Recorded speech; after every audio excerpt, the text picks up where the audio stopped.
Xin chào anh chị và các bạn, thì mình là Tuấn đây. Chúc anh chị và các bạn một ngày vui vẻ. Thì hôm nay Tuấn đang có mặt tại Tân Bình để quay cho anh chị em xem một quán cà phê cá koi. Và điều đặc biệt là ở đây là cá koi nhập khẩu 100% tại Nhật. Ok, bây giờ mời anh chị em theo chân mình ha. Let's go. Và quán cà phê của chúng ta ngày hôm nay có tên là Zenkoi Garden Coffee các bạn ha. Điều đặc biệt ở đây khác với những cái nơi khác là cái phong cách trang trí rất là Nhật Bản. Và đây là địa chỉ các bạn ha, 31/34 Nguyễn Đình Thơi, phường 4 quận Tân Bình, thành phố Hồ Chí Minh ha. Và bây giờ mình đi vào trong các bạn ha. Ok, bên đây là bên trong cái khuôn viên quán các bạn ha. Thì ở đây thì giờ này trưa rồi, thành ra là chúng ta sẽ không có thấy được nhiều khách ha. Nhưng mà như vậy thì chúng ta sẽ dễ quay. Bây giờ mình sẽ dắt các bạn đi tham quan một vòng ha. Ở bên kia, ồ hình như là Lóc. Hello. Hello anh Tuấn. Anh đi dắt bà xã điếu cà phê nè. Dạ. Rồi cái đi ngang đây sẵn cho bà coi cá bên em. Rồi. Để cho biết là coi Nhật nó đẹp như thế nào. Xin giới thiệu ha các bạn ha. Đây là bạn Lộc ha. Thì bạn là chủ, là đại diện của Zen. Ở đây mình là Zen gì ta? Zenkoi Farm. Zenkoi Farm ha. Zenkoi Farm. Ồ, giờ này mình cho ăn hay mà? Dạ. Hiện tại em đang cho mấy bé này ăn. Mấy bé này mới về được hơn một tuần. Hơn một tuần. Dạ. Thì mình đang là hiện tại mình đang giữ lạnh. Mình đang chạy máy lạnh. Là ở dưới đây là nước lạnh luôn. Đúng rồi, đây là nước lạnh luôn. Wow, lạnh lắm các bạn. Nhiệt độ như vậy ở dưới đây chắc khoảng tầm 20, 22 à? Hiện tại á, đến ngày hôm nay á, mình cân bằng là nước nó đã được 25 độ rồi. 25 độ. Mình cân bằng đến khoảng 26, 27 độ là mình bắt đầu mình tắt máy lạnh được. Theo anh hiểu là tức là cá từ Nhật về xong rồi cái mình để cái nhiệt độ lên từ từ cho nó bằng với nhiệt độ môi trường ở ngoài. Dạ. Mình cân bằng nhiệt. Để cho khách hàng khi mà họ về họ chơi thì họ mình dễ hơn. Đúng rồi, mình giữ được cái nhiệt độ nhiệt độ cao vậy, cân bằng nhiệt của con cá thì lúc mà con cá nó giữ được thông độ á thì khi tới tay khách thì cái chất lượng cá nó sẽ vẫn giữ nguyên. Nếu mà mình dưỡng không kỹ á thì đa số cá nó về á, thì nó sẽ bị tuột màu. Đó thì nên mình phải kỹ cái khâu dưỡng. Thì khu vực này á, là khu vực của mình dưỡng cá khi mới về. Hai hồ này là đang được chạy lạnh. Ở bên đây là còn được một hồ này là của Showa Isa luôn. Showa Isa tức là cái trại đó ha em hả? Dạ đúng rồi. Showa là cái tên của cái dòng cá koi. Còn Isa là cái trại của bên Nhật. Thì trại Isa thì nó chuyên về Showa. Thì đa số cái chất lượng của Showa Isa thì nó rất là tốt. Như anh em nào mà có chuyên về chơi cá koi thì anh em sẽ biết được trại Isa. Đẹp quá các bạn. Ở bên đây cái size nó cũng cái nhỏ. size ở bên đây á, thì nó bé hơn cái size hồi nãy. Size hồi nãy là nó 35 cộng, còn size mấy bé này nó khoảng tầm 30 cộng hơn. Vậy thì cái này nó có giá thành nó có mềm hơn không? Nó khoảng giá thành của mấy bé này thì nó sẽ mềm hơn bé bên kia. Bên đây thì mình bán đồng giá là 6 triệu một bé. 6 triệu một bé. Còn hàng bên đây? Bên đó thì mình bán dao động từ 10 tới 15 triệu. 10 tới 15 triệu. Còn hai hồ này thì hiện tại mình đang mới dọn xong để chuẩn bị mình chia hồ ra cho mấy bé mới về. Toàn bộ đây là mình để máy lạnh hết. Đúng rồi. Còn ở đây hiện tại đây mình đang để riêng một lô cá mới về luôn. Nó cũng là nhưng dòng này là dòng dẫn đàn. Là dòng dẫn đàn. Mấy bé này thì có tập tính rất là háu ăn. Dẫn đàn tức là nó đi phía trước mà. Đúng rồi, nó lúc nào nó cũng đi phía trước đàn hết, nó lên nó ăn trước thì nó kéo những mấy bé đa sắc lên sau. Thường thì anh chơi cá thì mấy con cá mà thường màu vàng giá nó cao lắm, tụi này có cao không? Dạ, thường cái bên cá koi á, cái giá của một bé cá nó đánh giá vào nhiều yếu tố về cái chất lượng của cá chứ không phải là vào cái màu sắc. Vậy thì làm sao mà ở cỡ size này thì em có phân biệt được cái độ đẹp chưa? Cái thường câu size á, thì anh em cứ có tiêu chí là mình lựa cái khung xương và lựa những cái màu sắc theo cái yêu thích của mỗi người. Và không tật lỗi là được. Còn về cái chất lượng cá thì nó sẽ đi theo cái lô mà mình nhập về. Thì người Việt Nam có câu là tiền nào cũng lấy mà, thì chất lượng cao thì giá tiền nó sẽ cao, thì đúng cái nơi bán uy tín thì mình sẽ đạt được con cá chất lượng. Anh hỏi cái này ví dụ như ở đây mình là coi Nhật nhập đi thì làm sao để mình biết được chuyện đó? Coi nhập cái này là do cái giấy tờ không hay là đúng rồi, bên mình là có giấy tờ nhập khẩu rồi này kia đầy đủ, giấy kiểm dịch rồi này kia đầy đủ, nhưng mà cái thương hiệu của mình đã từ rất là lâu năm rồi. Anh Thiện gầy dựng rất là lâu. Thì đa số anh em trong nghề trong ngành đều biết là cá của mình là 100% là cá nhập Nhật. Không về đắn đo về chất lượng của cá Nhật. Nói về Genco Farm thì anh em nào mà có chuyên sâu về chơi cá koi thì biết là chắc chắn là cá của Gen là 100% cá Nhật. Ví dụ như trong cái hồ này đi, giờ anh ra chợ anh mua đại một con xong anh thả vô đây, các em có phân biệt được con đó không? Dạ anh thường là mình phân biệt được liền. Nhìn với lại được liền. Mình biết liền. Hay vậy ta? Biết liền. Chứ với lại ở cá ngoài đó thì mua về nhìn vô là nói chung là người nào mà không biết mới chơi thì sẽ không phân biệt được, nhưng mà đối với tụi em á, thì tụi em nhìn tụi em biết được. Thì ở bên đây em còn hai tăng này là hai cái tăng dưỡng lạnh luôn. Thì hai tăng dưỡng lạnh này em đang dưỡng Kohaku và Tancho. Cái này với lại cái hồ xi măng bên kia nó có khác gì nhau không ta? Nó cũng không khác, nó khác là cái này chỉ là mình mình dưỡng thôi, mình không có nuôi được. Còn hồ xi măng là mình nuôi, mình cho ăn bình thường được. Còn này mình dưỡng xong là mình sẽ chuyển hồ. Trong tăng thì nó không có đạt tiêu chuẩn để mình nuôi cá. Anh tưởng đâu là cái mỗi cái dòng, mỗi cái loại khác nhau thì mình cái cách dưỡng khác nhau. Dạ. Không. Cái hồ này nó lạnh hơn mấy cái hồ kia ha. Rồi. Ở trong đây nó có được ở dưới trong nhà, nó dưới hầm á, nên nó nhiệt độ nó thấp hơn. Nên mình nâng từ từ. Thì cái màu đỏ của các bé này nó rất là nhạy cảm, mình phải dưỡng thiệt là kỹ. Nên tụi em dành cho tụi nó ở một cái chỗ này. Với lại cái Tancho là cái biểu tượng của quốc kỳ Nhật á. Mấy bé nó có cái chấm đỏ trên đầu á, thì mình dưỡng trong tăng thì nó sẽ ok hơn. Cá mới về thường nó hay bị hoảng, nó nhảy á, nó sẽ lủi, thì trên cái đầu nó sẽ bị chày cái đó, thì nó mất đẹp con cá đi. Nó chày thì nó có lành không? Có con nó sẽ lành, có con nó sẽ không lành. Tùy theo cái độ dày của cái da đầu của mấy bé Tancho đó. Mình thấy rất là kỹ ha. Dạ đúng rồi. Ở trong cái hồ này nè thì anh thấy nó có một cái size lớn ha, gấp đôi với con kia, có con thì size nhỏ, nhưng con Tancho kia thì nhỏ xíu rồi. Dạ. Như vậy thì giá thành nó có cao hơn nhau nhiều không? Cái giá thành á, thì có ở trong đây nó cũng có hai loại và hai size. Những cái bé mà size 30 á thì là cái giá nó là 6 triệu, còn mấy bé mà size trên 35 là tầm 10 đến 15 triệu một bé. Bắt đầu từ cái đoạn này mình chỉ tính size chứ mình không tính độ khó của con màu sắc. Ví dụ như là Tancho hay là Showa Tancho giá nó cao hơn. Dạ mình tính theo cái lô và cái giá trị, cái chất lượng của cái lô đó, chứ mình không có phân biệt giá giữa Kohaku và giá giữa Tancho, con nào đẹp thì cái giá nó sẽ cao hơn, mà nó sẽ so sánh ở trong cái dòng đó luôn.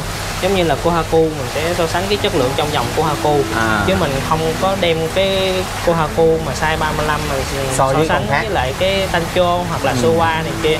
Mình cứ so sánh trong cái dòng đó mình sẽ có chất lượng. Mình thấy là cái giá thành này rất là tốt ha. Một cái con cá được nhập trực tiếp từ Nhật về, và hai nữa là được sở hữu bởi một trại có uy tín ở Việt Nam. Họ chăm sóc rất là kỹ con cá, họ care rất là kỹ. Nên thành ra là khi mà mình bỏ cái giá thành này về là mình sở hữu một cái sản phẩm xứng đáng đồng tiền rồi các bạn.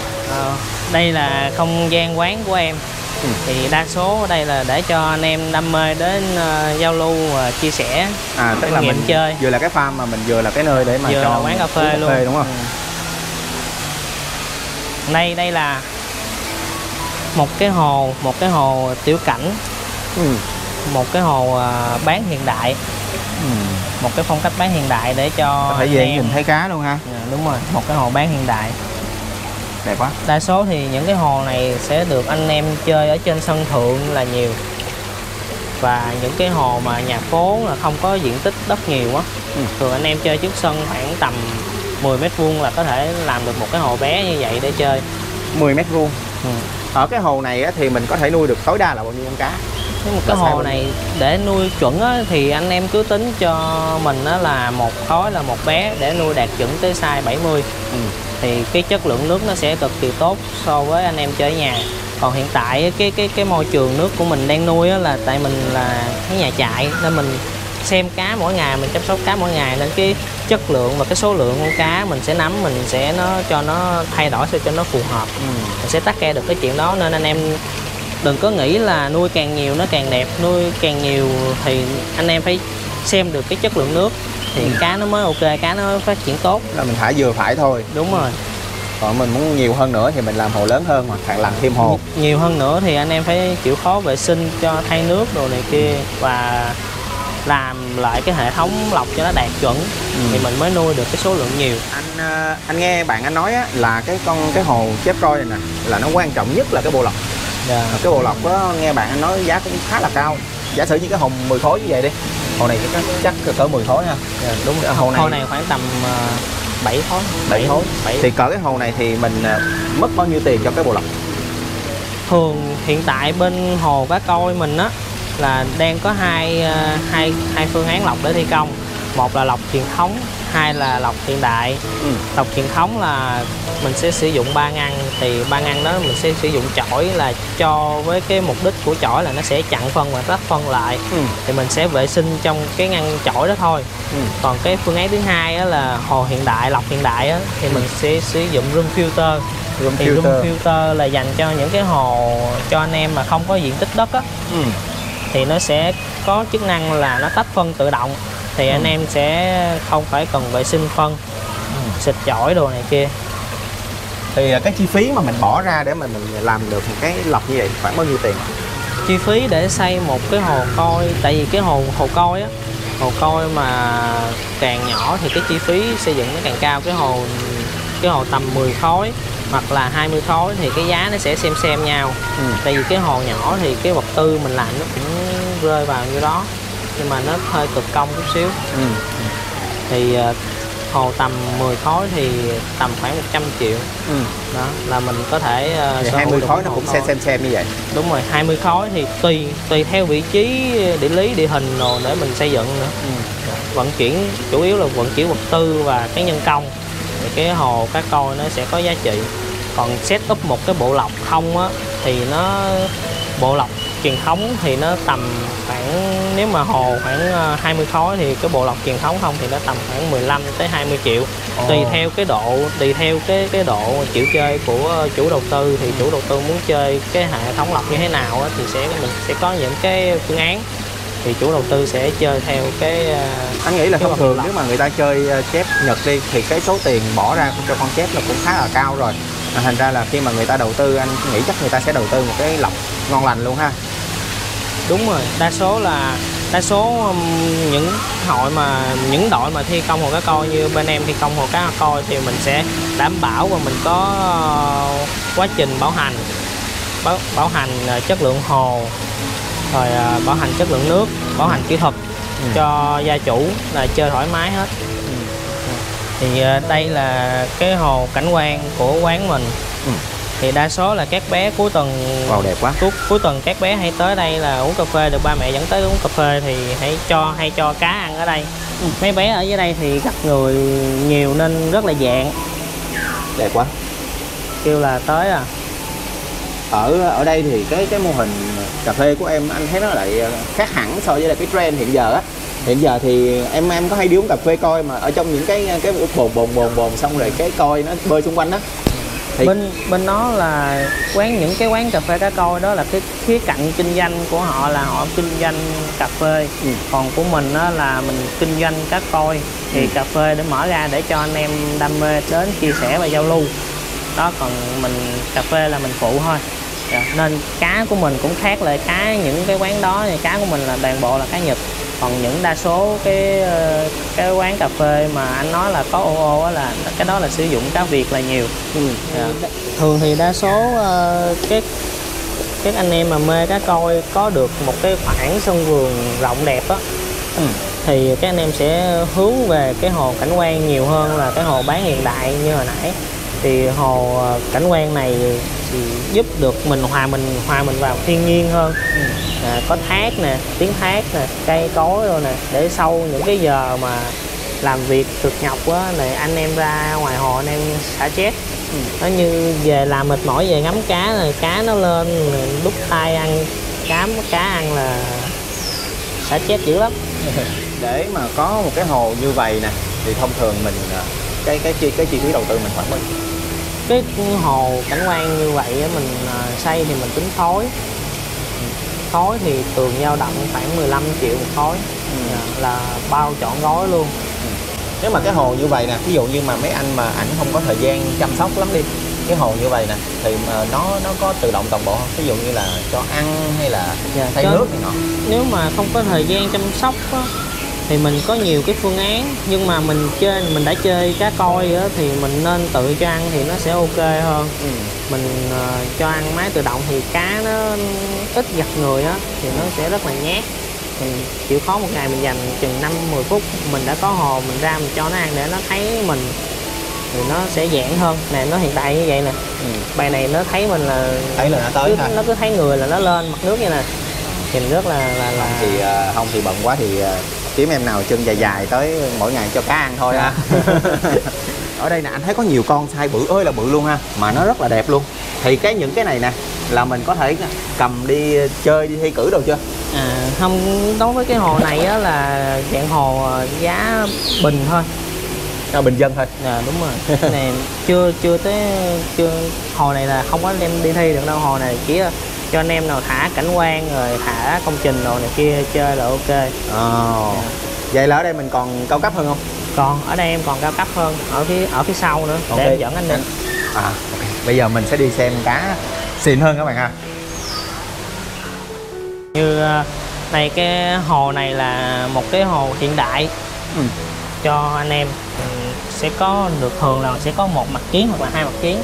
Thì hồ của mình để 2 mặt kiến luôn. Thì đa số các bé ở trong đây á, là body rất là tốt, hum gù cao nè, đẹp, màu sắc rất là nét, không nhìn là nó khác hẳn ngoài kia luôn á. Ở trong đây giá trị nó gấp mấy lần ngoài kia? Ở trong đây thì các bé này nó cao hơn nhiều, giá nó dao động 35 triệu tới 70 triệu một bé. Tầm đó thì mình đã đi thi được chưa? Tầm đó thì có những bé đã đi thi được rồi. Như để em kiếm một hai bé có thể đi thi được cho anh xem. Đây có một bé Sanke của Marudo đang bơi tới đó. Bé đó da cái da đúng có đèn cam cam rồi. Đó bé đó da rất là trắng, pattern cũng rất là đẹp, su mì chạy né hết Benny luôn. Hay quá, bạn dùng những cái từ chuyên môn mình không có hiểu lắm, nhưng mà khi mà bạn giải thích á, thì mình nhìn con cá mình bắt đầu cảm nhận được cái độ đẹp nó. Đa số này như bé này da cũng rất là trắng. Đó, thấy những anh em nào mà đã từng chơi thôi thấy được bé này rất là mê, da rất là trắng luôn nha, đẹp quá. Thông thường thì ở đây thì con cá mà mình cầm lâu nhất là không bao nhiêu năm? Tại vì nói chung là tới nhì thôi, chứ còn bình thường mua bán thì không ai thích mà giữ con cá mình lâu quá đó. Thường thì bên em cầm những con cá thể từ 3 năm tới 4 năm là bán hết rồi. Tại vì tính từ Tosai đi, là Tosai là cá 1 tuổi, tới Sansai là đa số là cá là tụi em đã anh em là anh em bỏ nhỏ lô tay vào cá là cho về hồ hết nè. Thông thường thì khách em ở đây là họ thích nuôi con cá từ vừa lên hay là cỡ này lên luôn? Đa số là nhiều tầng lớp, nhiều cái nhu cầu khách hàng. Nhiều anh khách thì thích nuôi từ Tosai lên, còn nhiều anh khách thì thích nuôi từ Nisai. Cũng có nhiều anh khách là muốn chơi cá lớn luôn thì sẽ mua cá Sansai, cá 3 tuổi về chơi luôn. Nói chung là tùy theo nhu cầu, thứ nhất là sở thích và hai là tài chính. Đúng rồi, tùy cái gu của anh em nữa. Rồi bây giờ nha, em cho anh vô cái anh và mời các bạn vô xem cái lãnh địa của mình nha. Trong đây thì có nhiều bé rất là đẹp và cũng có giải John Koiso ở bên Nhật. Khu vực này là khu vực cá xịn hơn ha, có giải này nọ ha. Bên này có cái tranh vẽ đẹp quá. Trước tiên là mình để mấy bạn này sau cùng đi. Bây giờ mình qua bên đây đi. Khu vực bên này thì anh thấy cá cũng rất là đẹp nè. Khu vực bên này á, hồi trước ở đây á, mình là làm một cái phòng lạnh cà phê. Nhưng mà càng ngày càng đam mê cá thì anh cho khách ra kia hết. Cho khách ở trước hết. Rồi cái hồ này mình cũng mới xây luôn. Hồ này anh Thiện mới xây. Đẹp quá. Ở đây thì anh nhận thấy là những cái con cá ở đây á, bắt đầu mình thấy là có một số con nó rất là trắng. Nó rất là trắng, nhưng mấy con tancho coi rất là trắng. Như vậy thì giá trị nó cũng cao nha. Dạ đúng rồi. Mấy bé tancho ở đây á, là đa số là những bé được đấu giá của Dainichi. Dạ năm nay. Để tắt oxy cho anh em thấy cá dễ nha. Ở trong cái hồ này nè, anh thấy nó có nhiều màu sắc quá. Tụi này là tên gọi khác nhau luôn rồi mà. Đúng rồi anh, những trong đây là nó có những dòng khác nhau. Như bé anh đang quay đó là tancho sanche. Cái con đen đen mà mình trắng. Con tancho, nhưng mà nó có những cái xu mì lấm tấm ở trên mình, nó là mình kêu là tancho sanche. Sanche với sowa nó khác nhau là do cái xu mì. Sowa như bé này đó, như bé này nè, anh quay cho mọi người dễ phân biệt nè, bé này là tancho sowa nè. Là cái xu mì á, là cái màu đen của nó đó thì nó nhiều hơn, được gọi là tancho sowa. Còn như bé này á, cái xu mì đó màu đen ít á, màu em nó chấm như muối tiêu á, thì mình gọi là tancho sanche. Tancho sanche. Bắt đầu mình cũng biết rồi đó bạn. Ở trong đây nè, như anh thấy là có những bé Dotsu. Dotsu là da trơn, là những bé đó nó không có vảy nha. Nó không có vảy với người. Da nó giống như da người vậy đó. Cái tụi này thì là có phải là nó anh em nhau luôn không? Hay là nó là từ những bầy khác nhau? Không, những bé trong đây là có những trại khác nhau và những bầy khác nhau luôn, không phải là anh em. Chứ không phải là giống như bên Metan á, thì là một cái con cá coi bên Meta đi, nó có thể sinh sản ra bao nhiêu đây cái màu nè. Nhưng mà tụi này thì theo từng lứa đúng không? Ví dụ như đúng rồi, ví dụ như là tancho là tancho thôi đúng không? Đúng rồi. Tancho á, thì nghĩa là ở đây hiện tại nó đang một lứa. Tancho của em thì hiện tại ở đây một lứa, mình không có cái lô trước lô sau. Có lô trước lô sau thì chút xíu em sẽ giới thiệu cho anh xem. Cái lô trước lô sau của nó là coi như là anh em, như theo nó là anh em của nó. Còn những ở trong đây là đa số là chỉ là không có chung dòng họ, bạn bè thôi. Không, anh đang nói về cái màu sắc của nó đó, tức là nó ngẫu nhiên ra, hay là mình phải làm con tancho với con tancho thì nó mới ra như vậy, hay là con cái dòng đó thì là phải tancho thì nó sẽ ra. Tancho là nó của Kohaku. Thì tancho là có màu trắng với lại màu đỏ không á, là kêu là tancho Kohaku. Là của Kohaku nó ra, là như những con này nè. Kohaku là màu trắng cam trắng đỏ nè. Nó sẽ lai tạo với nhau thì nó sẽ ra được có những tancho ở trong đó. Anh hiểu rồi, chứ không phải là mình lấy hai con chấm đỏ đó. Mình cũng có thể lấy hai con chấm đỏ đó mình lai tạo với nhau, nhưng mà ở trong đó cái dạng như cái gen của nó sẽ có màu đỏ, thì nó sẽ lên trên mình nó có màu đỏ thì nó là Kohaku. Anh hiểu rồi. Vậy là trong cái bầy có cái con chấm đỏ, có cái mình đỏ đỏ đó, nó có thể có khả năng ra con này. Dạ đúng rồi. Nó có sẽ ra nhiều, nhưng mà có ra đen đen kia không? Không, ra đen nữa là nó là thành sowa hoặc là sanche, là một dòng khác nữa. Đúng rồi, là một dòng khác nữa. Nên mình phải lai tạo chung một dòng với nhau, chứ mình không có mix được dòng này với dòng kia. Và ở bên Nhật á, họ có mix được những dòng này với dòng kia, nó sẽ ra như bé này. Như bé này là tancho Kuzaku. Kuzaku là được bên Nhật họ lai tạo từ thằng Asagi và thằng Mukashi nó ra. Nó ra được này. Hôm nay mình đi mình học được rất là nhiều kiến thức của chép coi các bạn ha.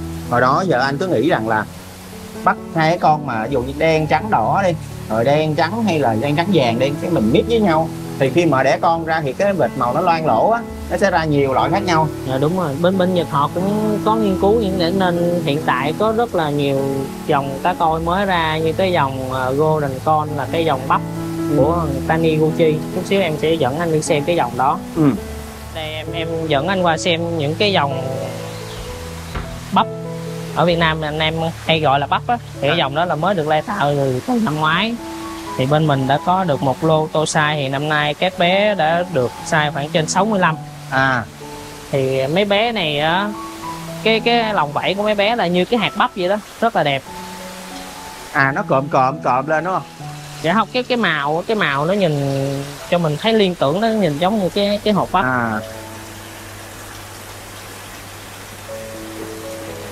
Ở đây mấy con cá này ở đây nó cần oxy rất là nhiều, thành ra các bạn thấy là người ta sủi rất là nhiều sủi. Như vậy thì cái việc ngắm nó cũng bị cản trở hơn so cái hồ ngoài kia ha. Hồ ngoài kia thì đỡ oxy hơn. Đúng rồi. Đây đó nè, như anh Tuấn thấy không, bé bắp này ở trong lòng vảy á, nó lên cái màu đỏ mà nó đan với nhau, cái purpurine của nó đan với nhau như cái hạt bắp vậy. Cái này hình như là bên cá rồng anh có nghe nói tới nó lên cái gì tự nhiên quên mất gì rồi. Lòng vảy belly. Belly đúng rồi, belly. nó giống belly bên cá rồng đúng không? Belly thì cái thằng golden con này nó cũng vậy đó, như anh thấy là cái bé này nó lên hạt đó, cái bé màu trắng nó đang lên đó. Rất là đẹp các bạn thấy không? Cái gu của em chơi thì em thích chơi những bé giống vậy. Con cá nó có sự thay đổi. Thì mỗi ngày mình ra mình ngắm mình cho ăn nó thì mình thấy nó thay đổi thì mình đam mê hơn. Nó sẽ lên từ từ lên full luôn. Còn như bé này là đã hoàn thiện 90% rồi. Đó, như hai bé nó đã hoàn thiện 90%. Vậy nó sẽ lên hạt như vậy xong rồi nó sẽ dừng lại, nó còn thay đổi nữa không? Trong cái lòng vảy nó sẽ dần những con nó sẽ dần nó đỏ lên. Trong cái lòng vảy nó đỏ lên. Như cái con này là nó có được tính là lên hạt không? Không, bé đó thì nó gọi là nổ. Nó từ con Sogaroi, viên Sogaroi mà nó nổ màu nâu lên nó thành con Ochiba. Ở những cái con hàng đẹp như vậy nè thì giá thành nó khoảng bao nhiêu? Mấy bé trong đây thì giá dao động là trên 35 triệu. Trên 35 triệu. Có một bé này là đang ấp ủ đi thi coi show nè. Bé này là wow, bé này rất là độc nha. Hai cái đầu của hai bên đầu nó có màu đỏ đen. Hai bên má nó là Black Diamond. Xịn sò thì chứ. Black Diamond của Dainichi. Trong lô nuôi mình nuôi khoảng chừng 2 lô thì mới có được một bé nó kiểu như gọi là độc lạ như vậy. Trên cái lường bên hai cái lường của bé nó lên màu cam luôn. Có gì chút xíu em sẽ gửi cho anh cái hình đó. Thông thường thì tụi này mình nuôi nó được khoảng bao nhiêu năm em? Đa số các bé ở Việt Nam mình nó nuôi được cái điều kiện tốt á, thì có anh em nuôi những con cá lên tới 13-14 năm nó là chuyện bình thường. Anh thấy là lý thuyết có người còn nói là 20 năm, 30 năm nữa. Đúng rồi. Nhưng mà tại cái môi trường thời tiết ở Việt Nam mình thì nó không bằng ở bên Nhật. Ở bên Nhật thì nó thoải mái, cái độ tuổi đó thì có nhiều mát mẻ hơn. Bên mình thì tầm trên 10 năm là đếm trên đầu ngón tay rồi. Thường thì ở cái size này mình đang làm bao nhiêu cm ta? Mấy bé ở hồ này là trên 80 cm. Trên 80 cm. Chỉ có mấy bé Tancho là nó khoảng tầm 68 tới 70 cm thôi. Nếu mà nó hiện giờ là nó đang tầm khoảng chừng 2-3 tuổi. Đúng rồi. Nếu mà 2-3 tuổi nó khoảng 80 cm, 90 cm đi thì tới 10 tuổi nó khoảng bao nhiêu? Nó cỡ 1m6 không? Không tới đâu anh. Mấy bé đó thì nó khoảng tầm 1 mét hơn chút xíu. Tại vì con mấy bé cá coi này á là anh qua bên ghế để mình ngồi. Tại mấy bé coi này á thì cái tuổi càng lớn á thì nó càng phát triển chậm lại, và đa số là nó phát triển về cái bề ngang và cái sắc tố màu của các bé nó sẽ bắt đầu nó đậm hơn, đẹp hơn. Đó thì đa số là bên em á, bên Gen á thì đa số là chủ trương là cái cá coi nó đi đường trường. Thì tụi em thích nuôi cái đường trường hơn, thì cái như mấy cá nó sẽ bộc lộ được hết cái vẻ đẹp của các bé. Đa số là mỗi chơi cá coi này là mỗi anh em mỗi gu chơi về cái tổng thể của con cá, nhưng mà đa số anh em đều thích là body phải hầm hố, body phải như heo nước, như những cái bé mà hồi cá heo có quay. Body đã chút xíu cái bé đó tới em sẽ chỉ cho anh, bé được gọi là super body luôn. Anh thấy nó rồi đó, nó nằm đó dưới đó. Đúng rồi, cái bé Karashi đó rất là háo ăn và body rất là dữ. Đó thì chơi cái môn cá coi này á thì ba tiêu chí anh em hay nói vui á là nhất dáng, nhì da, thứ ba là hoa văn. Hoa văn là những cái hoa văn chạy trên người cái của Nisoa Sanke, rồi Rumo rồi kia. Nhất dáng mà cứ hãy những bé nào đó mà dáng mà hầm hố nè, thum gù cao, và body cái bề ngang nở bự á, thì anh em rất là mê. Rồi thứ hai nữa là da về nói về cái da á, thì là cái da của những bé cá nó phải như của Kohaku nè, Tancho nè, hoặc là Soa nè, cái da nó phải sáng. Anh em thường hay nói vui á, là những bé cá mà anh em đăng lên trên group hội nhóm của cá coi mình đó, anh em hay so sánh da của con cá với lại da của Ngọc Trinh. Thì đó nè, như da bé này nè, anh Tuấn quay da bé này là đó, rất là bé riêng Kohaku, cái da rất là trắng. Bà Trinh đó là cái gì về động vật là đều thấy có nói tới bả hết á. Cái gì mà trắng là lôi bả ra. Thì không biết là em bắt đầu với cái coi này bao lâu rồi? Với về tại vì em cũng có sẵn là em đam mê cá, em chơi đủ loại cá hết. Thì sau khoảng cũng gần 3 năm trở lại đây á, thì em biết tới cá coi. Thì em có gặp anh Thiện là chủ cơ sở của Gen Coi Farm. Thì em có tới chơi và giao lưu với anh Thiện nhiều, nên hai anh em cũng nói chung là hai anh em cũng làm hợp, ăn rơi với nhau, hợp lý với nhau. Thì em hiện tại em đang làm cho anh Thiện. Thì thay vì mình phải bỏ nhiều chi phí mình xây ở nhà, mình chơi ở nhà, thì mình đam mê mình trong máu rồi. Thì về với anh Thiện thì mình làm mỗi ngày mình được sở hữu này, mình được nhìn các bé, cho các bé ăn và ngắm các bé mỗi ngày, nó đam mê, nó ngắm trong máu. Thì cái công việc của em cũng rất là thích. Ở cái những cái loại động vật khác á, những cái thú cưng khác, thì anh thấy là chơi với nó đó thì mình ôm, bồng bế, cầm nắm nè. Như ở Betan á thì cũng là cá, thì anh tương tác với nó bằng cách là cho nó kè này nọ, mình cũng có thể tương tác với nó. Nhưng mà ở cái chép này nè, thì anh không biết là cái thú chơi của nó như thế nào. Và hai nữa đó là cái quy mô đầu tư của nó cũng khá là lớn để mà chơi được đó. Thì mình chơi với nó bằng cách nào? Mình ngồi mình cho ăn nè, mình nhìn mình ngắm các bé nè, anh thấy như bé Karashi này, bé bơi nè, cái hình dáng của cái coi nó bơi rất là thư thái. Nó nhìn mấy bé cá lớn bơi rất là thư thái, mình hòa giống như là uyển chuyển. Mình ngắm mỗi sau giờ làm việc đó, mình ngắm mấy bé và mình cho các bé ăn. Thì cái thú duy nhất mà anh em thích đó là cái thú chơi duy nhất mà anh em thích đó là mình về mình cho cá ăn nè, cá nó lên ăn, nó thấy mình là nó quấn nè, nó quấn mình như là mấy con cuốn vậy đó. Đó thì cá nó cũng vậy đó, anh thấy là mấy bé nghe mùi nè, nghe mùi thức ăn là mấy bé tới liền nè. Đó thì mấy bé nó sẽ ăn trên tay mình, mấy bé sẽ ăn trên tay mình, nút tay mình. Thì đa số anh em là đều rất là mê.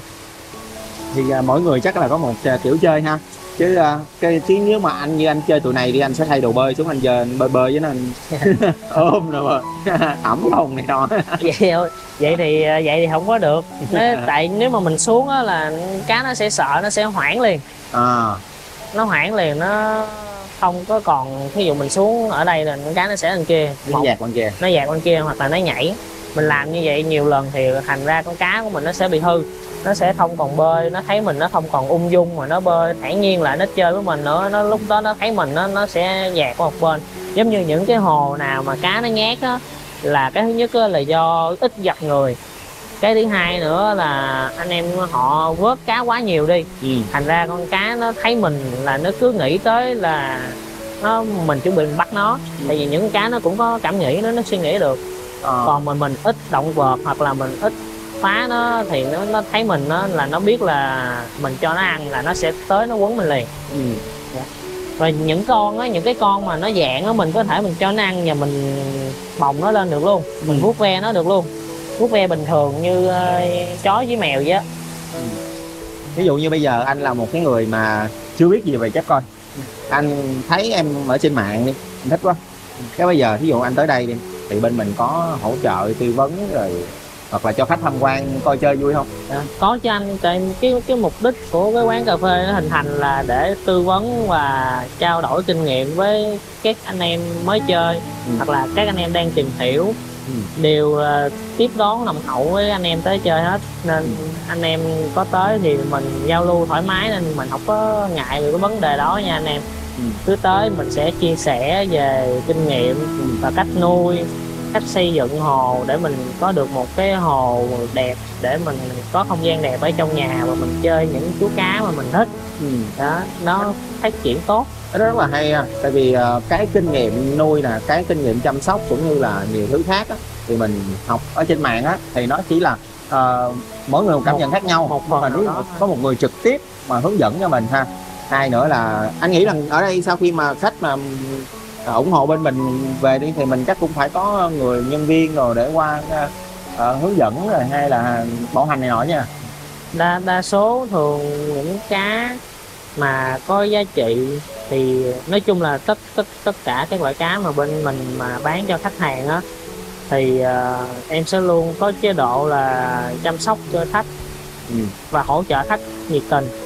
Với khi tại vì cá là vật sống mà, thì sẽ có lúc cái hồ mình nó không đạt hiệu quả, mình sẽ còn phải sửa chữa, hoặc là những cái mùa như là bắt đầu mùa mưa như này nè, thì cá nó bắt đầu nó có biểu hiện bệnh, thì mình sẽ qua mình hỗ trợ khách hàng, mình xem coi cái nguyên nhân ở đâu cá nó bệnh, và xem coi nguyên nhân ở đâu cái hồ nó không đạt hiệu quả của cái lồng, thì mình sẽ hỗ trợ, mình sẽ tư vấn cho anh em hết.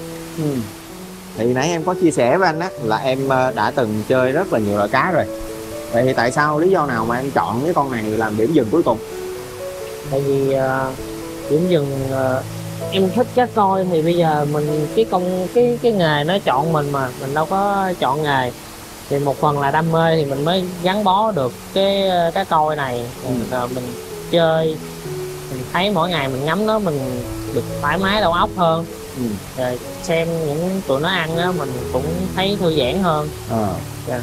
Trước được bỏ cái đam mê ra để chia sẻ lại anh em trên cả nước á, để anh em chơi nó thoải mái và không bị như thường anh em thường nói vui.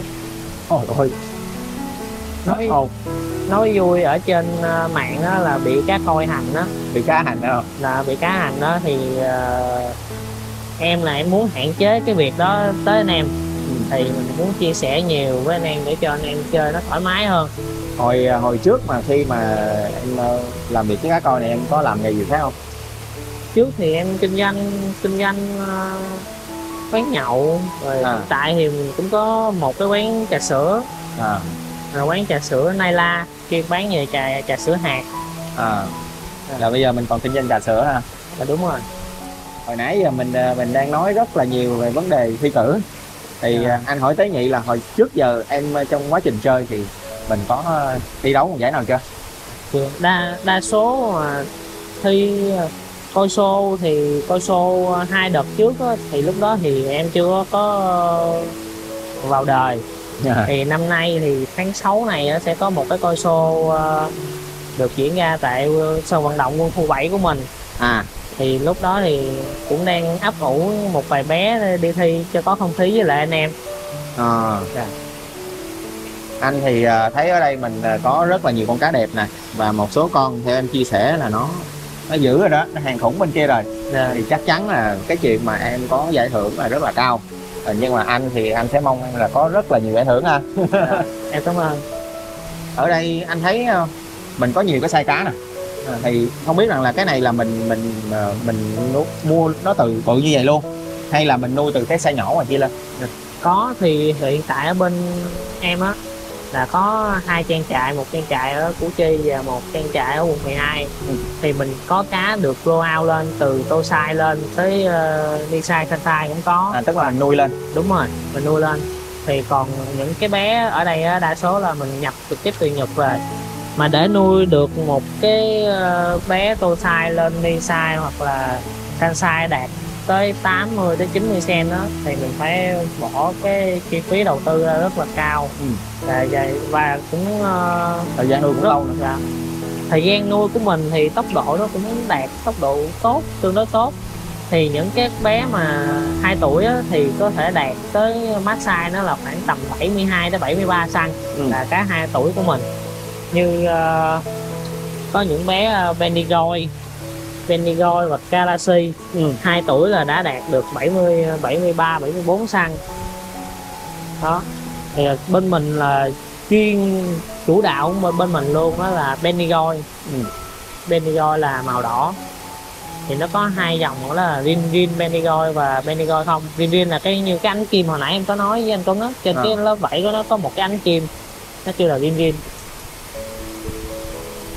Thì chắc chắn một điều là những cái con cá mà được grow out tại Việt Nam lớn lên, nhưng mà chất lượng thì cũng không có thua kém gì mà mình nhập trực tiếp cá lớn ở bên Nhật về đâu. Anh em cũng biết đó, cái giá thành để nhập được một con cá to 80 cm về ở Việt Nam thì chắc chắn là nó sẽ cao hơn cái giá mà mình grow out từ một con Tosai lên tới 80 cm.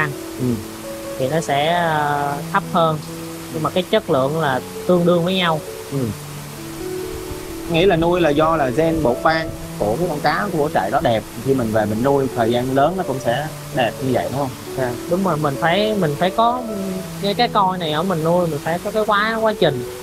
Mình phải nhìn được cái độ phát triển của con cá mình tới thời điểm nào, mình cần cho nó ăn cám gì, tới thời điểm nào mình cho nó ở cái hồ nào, nó sẽ phát triển hết cái vẻ đẹp của nó và phát triển hết cái body của nó. Chứ không phải anh em cứ nghĩ đơn giản là mình nuôi một cái lô đó đi, mình quăng xuống cái hồ lớn hoặc là quăng xuống cái ao lớn là năm này năm kia mình bắt lên là con cá nó sẽ 80 cm 90 cm, cái chuyện đó thì nó hơi khó. Hồi nãy ngoài kia đó thì mình cá nhỏ hơn, cái em nói là một con nó khoảng 1 khối, thì khi mà con cá mà nó đạt ở cái size này nè, ở cái size này hoặc là cái size nhỏ hơn như bên kia, thì cái hồ như thế nào mình gọi là cái hồ đẹp, cái hồ lý tưởng để mình nuôi nó size nó đẹp? Thường thì về mặt diện tích hồ thì phụ thuộc vào cái điều kiện của anh em chơi. Còn cái điều kiện lý tưởng về chiều sâu của một cái con để phát triển tốt đó, thì nó dao động từ 1m2 đến 1m4.